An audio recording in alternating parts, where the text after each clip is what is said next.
Oh, did you go? I meant it as a structure. In my dreams.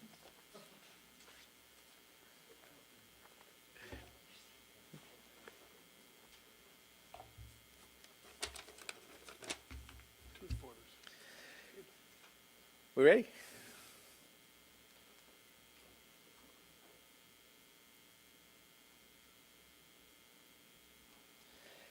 Okay, Javier Becerra, Chairman of the Democratic Caucus, joined by my good friend and colleague and Vice Chairman of the Democratic Caucus, Joe Crowley from New York. We just concluded our Democratic Caucus meeting this morning where we had some experts tell us a little bit more about the accomplishments of the Affordable Care Act and the difficulties that would occur if some of the legislation that our Republican colleagues in the House are proposing to dismantle all or part of it, what the impact would be on Americans who are trying to gain health security. And so as we talk about that, we think it's important to step back for a moment, because one of the things that we've learned is that through all the noise, something is happening. Some 10 million or more Americans today can talk about actually taking their child to a doctor or the hospital and not worrying about going bankrupt as a result of the bill they'll get in the mail. Some 4 million Americans are now getting private health insurance through these exchanges, through these marketplaces that have made it possible for them to afford health care, in many cases for the first time in their life. There are some 3 million young Americans under the age of 26 who are getting to take advantage of health insurance coverage through their parents' insurance policy, which would not have been possible but for the Affordable Care Act. And we know that there are somewhere between 3 to 7 million people, it's uncertain exactly how many, but 3.5 million people for sure, who are receiving health care coverage as a result of qualifying for Medicaid coverage throughout the United States of America. So millions of Americans, over 10 million Americans to date, can say thanks to the Affordable Care Act. Those are 10 million good reasons why we should continue to work to make the Affordable Care Act work, and in fact, make it work better. Now, at the same time, this week we're going to take a vote for the 50th time to repeal or dismantle the Affordable Care Act. And for many of us, as you can see from this chart, it boggles the imagination.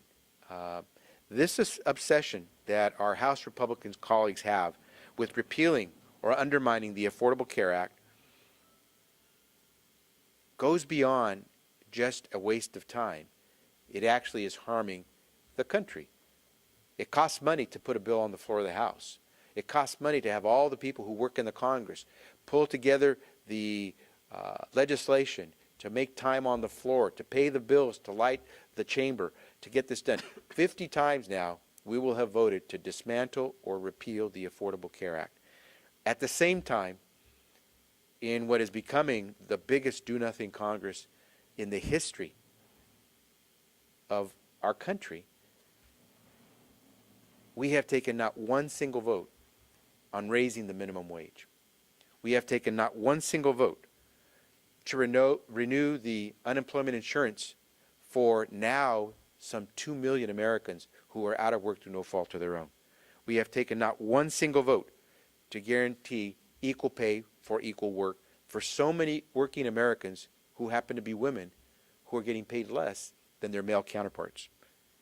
And we have taken not one single vote to do what the vast majority of Americans say it's time to do, and that is to fix our broken immigration system. The Senate has already accomplished its task on a bipartisan basis, but yet the House has refused, under Republican leadership, to allow there to be a vote in this chamber to fix a broken immigration system. And the latest news on the minimum wage, there is a petition underway in this House of Representatives to give members a chance to have a vote. Not to force a vote, yes, but just to have a vote and let the chips fall where they may. That petition that we have filed, many of us have filed, now has 192 signatures. And in the House of Representatives with 218 votes, you can pass a bill to send it to the President. Now, if you take the 192 Democrats who have voted for, or excuse me, who have signed on to this petition to discharge the stuck legislation to increase the minimum wage, and add to that the 36 Republicans who are in the House of Representatives today, who in the past have voted for a minimum wage increase, you get a magical number. You get 228. That's 10 more votes than you would need to pass the minimum wage bill in the House of Representatives. So what's the problem? What's the holdup? Why are we not getting our work done and helping millions of Americans get a raise and no longer have to live in poverty even though they work very hard? We're here to say it's time to get to work. We don't want to continue to see this kind of a scoreboard where 50 times our Republican colleagues tried to dismantle or repeal health security for so many millions of Americans. At the same time, they do nothing, zero, zero, zero, on things like the minimum wage, dealing with unemployment insurance, trying to make sure there's equal pay for equal work, fixing the broken immigration system. It's time for us to get to work. Otherwise, our Republican colleagues will leave a legacy of having presided over the biggest do-nothing Congress that we've seen in our history. With that, let me yield to my colleague, Joe Crowley. Thank you, Mr. Chairman. It may sound repetitive. I hope not to. You know, the 50th anniversary is typically the golden anniversary. Your 50th birthday, your 50th wedding anniversary. In fact, when John Dingell celebrated 50 years in service to the House of Representatives, it was a big deal. We made a big celebration about it. And we have this new milestone, 50 times trying to pass a bill that's going absolutely nowhere. I don't know how many times the Republican caucus believes they have to pass a bill before we get the fact that they don't like the Affordable Care Act. We get it. We understand the Republican majority in the House of Representatives does not like the Affordable Care Act. I think we get that, Javier. Am I wrong? I think it's sunk in. I think it's sunk in. We got it the first time they did it. We got it the second time. We got it the 10th time, the 20th time, the 30th time, 40th, and now the 50th time. We understand the Republicans don't like the Affordable Care Act and all that it has achieved to bring health security, and will achieve to bring health security to millions and millions of Americans.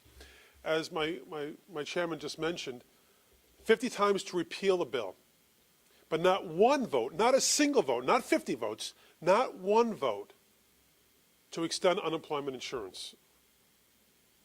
Not one vote to raise the minimum wage. Not 50 votes, not even one vote.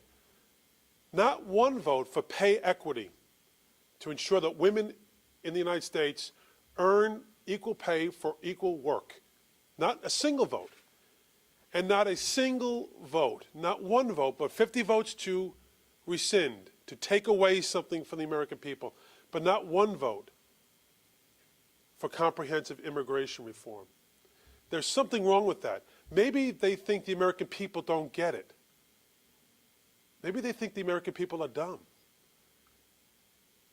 The Republican caucus obviously doesn't have the faith in the American people to understand when they want to repeal something once that they, the Republican caucus, don't like the Affordable Care Act. We get it, the American people get it, and the American people won't forget the Republican caucus, not once, but 50 times. And as Mr. Boehner has said, he will continue to schedule votes to undo, to unwind, to do away with the Affordable Care Act for as long as he's the Speaker of the House.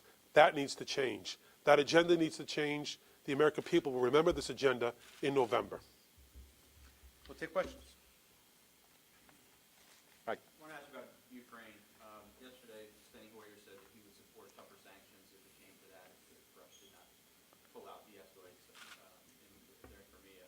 Wondering what the sense of the caucus is on that issue, if that's something you support, or if there's a real risk there of escalating tensions with Russia, which are already kind of at a high point.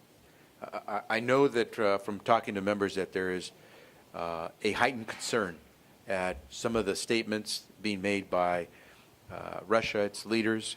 There is heightened concern with the activities being undertaken by the Russians in the Ukraine, or Ukraine. I don't know if I tell you that members feel like there is a particular solution that works best. I can tell you this. Personally, it scares me when I hear some politicians talk about how we could just resolve this in Ukraine ourselves, or that we should be acting much faster to take care of the Russian issue in Ukraine or take out the Russians in Ukraine. It reminds me too much of Iraq. And I believe that we owe it to our men and women in uniform to act very carefully, decisively, intelligently, and in the best interest of our people, but carefully, because we saw the consequence of going into a war in a rushed, unprepared, and now we know less than frank position and reason to go in. And so I can say that with regard to Ukraine, I think most Americans and most members of Congress would say we want to stand with the Ukrainian people, let them live out the opportunity to have democracy and freedom. At the same time, we want to make sure that we respect the American people and our men and women in uniform, so that whatever we do it in the best interest of our country and those young men and women who've been serving for quite some time in Iraq or Afghanistan and other theaters. And we have to respect that we have to do this the smart way, not the rushed way. I would just say I think our caucus is still learning about the situation in Ukraine, and we're paying attention very closely to what Secretary Kerry has been engaged in, as has been the President. I'm very grateful for the efforts that Secretary Kerry has made traveling to Kiev and witnessing himself what's happening on the ground there. I do think what we're looking for is measured response to what has taken place so far. I do think that the sovereignty, and this is Joe Crowley speaking, not necessarily on behalf of the overall caucus, that the sovereignty of Ukraine is something that has been recognized internationally, as well as by the Russian Federation as well, both international agreements as well as bilateral agreements between the Ukraine, by Ukraine and the Russia. So it is something we're watching very closely. I know that the President has asked for a $1 billion loan guarantee to Ukraine. I think that generally is being supported by our caucus. So again, we haven't taken a formal vote on that, but I think generally speaking, the caucus is supportive of the movement the President has taken so far. And I think measured response for what is happening over there.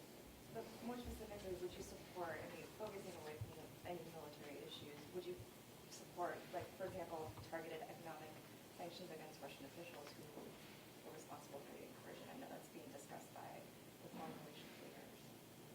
Well, I would just say that we'll take them as they come, and we'll examine them and make a determination at that point. It's what you're talking about right now is hypothetical. I do think that the hypothetical is wearing a bit on the Russian oligarchs as well as business people within Russia themselves that see a potential for a much deeper involvement economically in terms of what the United States will do and the world will do. This is not just the United States problem. This is certainly an issue for all nations that respect the territorial boundaries of each other, as well as in particular, I think, Europe and Asia, where Ukraine finds itself on the border of both. I'd only add that we are the greatest nation on earth. We are the most powerful military on earth. That doesn't mean that we should always have to be the only ones that step up to the plate. And so I think we're going to be watching very closely, as the Vice Chairman just said, to make sure that those who are neighbors to Ukraine, those for whom that region of the world is very close, that they step up. We need to make sure that when it's on that side of the globe, that we know we have allies and friends and partners who are working to step up, because, as I said, our men and women in uniform have done a whole lot. And I know they're prepared to do more. And I believe those of us in Congress are prepared to do the right thing as well, whatever that might be. we would be ready for any option. But let's make sure it's a smart option, and let's make sure we do it having first seen what those who are nearest and closest to that have done to step up to the plate as well. On the minimum wage, Republicans have said there's no reason for them to bring up anything in the House until the Senate acts. I mean, have you heard anything from the Senate Democrats about the prospects for them actually moving something? You know, it's interesting. When we're getting ready for this 50th vote to repeal or dismantle the health security law, the House Republicans never said they had to wait to find out what the Senate would do to move on that. Even though 49 times they've failed, they continue to do this. They're not waiting for the Senate. At the same time, we know that there are 36 Republicans in the House of Representatives, 36 of our colleagues, who have supported the increase in the minimum wage in the past. And so it's not a matter of waiting for someone to do something. It's a matter about doing your fulfilling your responsibility when you ran for office to get things done. There is no reason for us to wait. The American public supports Congress voting to increase the minimum wage. Certainly all those hardworking Americans who have families, who are working at that $7.25 an hour wage, are anxious to see us act. And so I would simply say, if you have to sit and wait for someone to do your job, then maybe you should consider different employment. It's time for us to step up to the plate and do what America expects. Build an economy that works for all Americans. And part of that is making sure that if you work in America, you won't live in poverty. And so let's start to, once again, respect work. Let's honor people who do a full day's work every day and let them know that we don't expect them to live in poverty, as I keep saying, to have to drive on the way home from work to the food pantry to pick up food so that they'll have enough food that evening to feed the family, even though they've worked a full day's work. I can't help but say this, but the Senate passed an immigration bill. Does your logic follow then, carry to that issue? They've already passed one, so maybe that means that they're willing to take up an immigration bill. Still waiting. But Joe, that's logic. This is the Well, House of Representatives. Come on. You know, maybe if they would indicate to their own senators that we're waiting over here for the Senate to pass a UI extension, so we get a couple more Republican senators to support Democrats and pass, finally get a 60-vote margin to pass a UI insurance. Are we waiting here for it? Is Republicans waiting for a UI bill to be passed in the Senate? You know, so I think you have to really look at the history here. If we didn't have the history, maybe what your question would be logical or would have some resonance here. But at the same time, we know the history. Simply because the Senate passes or does anything absolutely means nothing whether or not we'll take it up here in the House if there's no deadline. Great. Any other questions? I get a question in on the IRS hearing, which is come and gone. Former Chief Lerner took the fifth, and Chairman Issa shut the microphone off on your colleague, Mr. Cummings. How do you see this playing out? Mr. Cummings is quite provoked, as you might expect, and Mr. Issa felt. Republican democracy in action. What has happened to regular order? What has happened to both sides being able to weigh in? Mr. Issa, I understand, had the opportunity to make an opening statement as the Republican chair of the committee. Yet did not offer that same respect, that collegial respect to the ranking member, Mr. Cummings. That, I think, further demonstrates the breakdown in the camaraderie or what is wrong with Washington and the Congress today. And again, we're in the minority. We are subject to what the majority allows to take place because they chair the committee. If the chairman shuts the microphone off, what can you do at that point? I do think there are vehicles by which we can express ourselves. We're doing it now. I think that Mr. Cummings Congressman Cummings will also have an opportunity to express his thoughts in terms of this false investigation, which the chairman and I have been a part of in the Ways and Means Committee. There's no there. there's no smoking gun except for a cap gun. And, it makes a lot of smoke, but that's about it. And the reality is the American people, I think, are onto this as well. This is all charades in a game. If there were an issue of corruption, Mr. Issa was informed of it prior to the 2012 elections of this investigation. And if Mr. Issa, the investigative king of America, didn't choose to investigate it back then when the president was on the hook for an election, but all of a sudden now they find it, it doesn't smell right. I think the American people get it, and this is a further demonstration of that as well. It's all about gimmickry, a circus, and not about finding the truth. Actually, I'll just, this shutdown politics has to end. This notion that you can just shut down government for 17 days and impact the lives of millions of Americans, over 800,000 Americans who couldn't go to work back in October because our Republican colleagues decided to shut down the government to try to make their point about, once again, repealing or dismantling the Affordable Care Act, having nothing to do with the federal budget, which had to shut down, or the federal government, which had to shut down because we couldn't get a federal budget through when Republicans decided to hold court on the Affordable Care Act. It's the same thing. For a chairman to shut down a hearing, for a chairman to shut down the microphone during regular order on a colleague, this politics of shut down government has to stop because it does no one any good, and it certainly doesn't help build an economy that's going to work for all Americans. And so it's time for us to get to work, do the things that matter to most people, stop the game playing, and treat this chamber as what it is, the people's house, not a sandlot for kids. Anything else? When do you expect a decision on a discharge petition for the H-15, for the immigration bill? Immigration bill. We are in the process of meeting with a lot of different people, both those who are interested in immigration reform, those who are personally impacted by a broken immigration system, chatting with our colleagues. Our leader today posed that question to a number of our colleagues about what we can try to do to keep the effort going to pass immigration reform in this do-nothing Congress.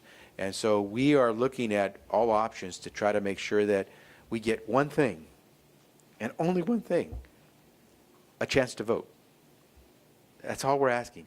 Give us a vote.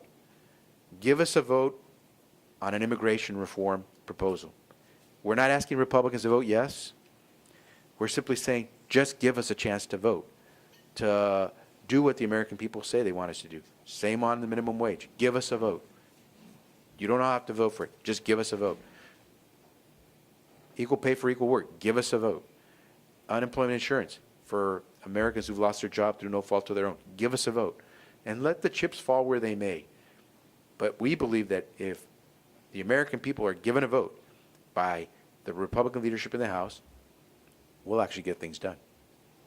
I would just follow up by saying I think the Democratic minority in the House of Representatives will use every legislative procedure we can to get a vote on immigration reform, and that includes an immigration discharge petition. We'll use every procedure we possibly can, as the chairman said, to finally get a vote in this Congress on immigration reform. That we thank you all. Thank you.